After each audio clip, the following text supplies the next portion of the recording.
L'excellent rapport de M. Parish sur la promotion des cultures à des fins non alimentaires pose bien le problème.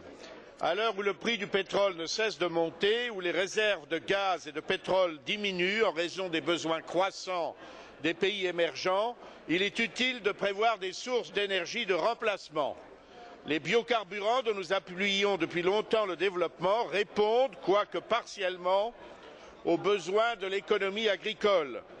Amélioration de l'environnement par la diminution des gaz à effet de serre, nous dit-on, production d'énergie renouvelable favorisant l'indépendance énergétique, création d'emplois en zone rurale, équilibre des territoires contre la désertification rurale, mise en culture à des fins alimentaires, non alimentaires des terres en jachère.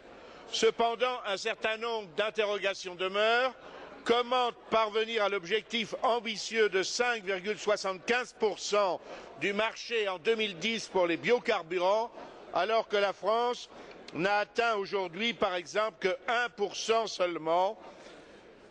D'autre part, si le prix du baril continue à monter, les biocarburants deviendront compétitifs et le problème des exonérations fiscales deviendra sans objet. Sinon, les États accepteront-ils une perte de recettes se montant à plusieurs centaines de millions d'euros? Enfin, avec la suppression des restitutions à l'exportation en 2013, décidée à l'OMC, et la baisse des soutiens internes, les céréaliers s'orienteront davantage vers la production non alimentaire. Ce n'est pas leur vocation première.